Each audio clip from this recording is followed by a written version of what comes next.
রবিন, ও রবিন, কখন ফিরবি তুই? সারাদিন শুধু টোটো করে ঘোরা, সংসারে যে দুমুঠো চাল নেই সে খেয়াল আছে তোর? রবিন দীর্ঘশ্বাস ফেলে তার মায়ের কথায় কান না দিয়ে বনের গভীরে হাঁটা শুরু করে। ছেলেটাকে নিয়ে আর পারি না, ওর বাপ তো মরে গেছে, এখন সব জ্বালা আমার একার। রবিন গ্রামের মাঠ পেরিয়ে জঙ্গলের দিকে রওনা দিল। রবিন গ্রামের মাঠে ঘাটে টো টো করে ঘুরে বেড়ায়। একদিন গ্রামের মাঠ ঘাট পেরিয়ে রবিন রওনা দিল জঙ্গলের দিকে। জঙ্গলে যেতে রবিনের সাথে দেখা হলো একটি বানরের সাথে। রবিন বানরের সাথে দাঁড়িয়ে দাঁড়িয়ে মিষ্টি মিষ্টি আলাপ করল। এরপর সে ওখান থেকে চলে গেল। সামনের দিকে যেতে যেতেই রবিন শুনতে পেল কে যেন কান্না করছে। রবিন এদিকে ওদিকে তাকিয়ে দূরে দেখতে পেল একটি টুনটুনি পাখি কান্না করছে।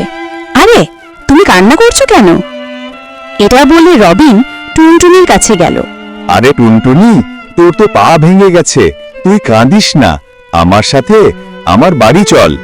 এই বলে রবিন টুনটুনি পাখিকে নিয়ে তার বাড়ির দিকে রওনা দিল। রবিন পাখিটাকে এনে তার বাড়িতে খাঁচার ভিতর রেখে দিল। রবিন পাখির সাথে কথা বলতে লাগলো। তখন সেখানে রবিনের মা আসলো। এই যে লাট সাহেবের বেটা, এতক্ষণে আপনার বাড়ি আসার সময় হলো? হাত মুখ ধুয়ে খাবার খেতে আসেন, খাবার খেয়ে আমাকে উদ্ধার করেন। রবিন খাবার খেতে গিয়ে তার মাকে বলল, মা, শুধু কাঁচা ঝাল আর পান্তা ভাত? এ কথা শুনে রবিনের মা খুব রেগে গেল। রবিনের মা বলল, এত ঝোলা ভরে খেতে চাস কোথা থেকে? কাজ তো আমি একাই করি, তুই তো আর করিস না, যা পাস ওটাই খেনে। মায়ের রাগের ভাষা শুনে রবিন দুঃখী মনে খাবার খেতে একদিন রবিন খুশি মনে উঠানে বসে টুনটুনির সাথে কথা বলতেছিল। রবিনের মা পাশে বসে কাজ করতেছিল। হঠাৎ তারা দেখতে পেল টুনটুনি পাখি পাখা ঝাপটাতে নিচে সোনার পালক ঝরে পড়ছে। রবিনের মা সোনার পালক দেখে রবিনকে বলল, দেখ রবিন, পাখিটি তোকে সোনার পালক দিয়েছে, এগুলো বিক্রি করে আমাদের সংসারের অভাব দূর করতে পারবো।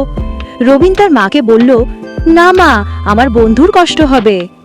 রবিনের মা বলল, আরে পাখি তো তোকে খুশি মনে এই দুটো দিয়েছে। পাখিটাও কিচির মিচির করে ডাকা শুরু করলো। ও, এরপর রবিন পালকগুলো বিক্রি করে সংসারের অভাব দূর করলো। রবিনের পাখির কথা কাশিমপুর গ্রামের সবার মুখে মুখে রটে গেল। রাজা রামচন্দ্র এসব কথা শুনতে পেরে তার মন্ত্রীকে বলল, মন্ত্রী, আমার রাজ্যে নাকি এক বালক সোনার পাখি পেয়ে বড়লোক হয়ে যাচ্ছে। আপনি ঠিকই শুনছেন মহারাজ।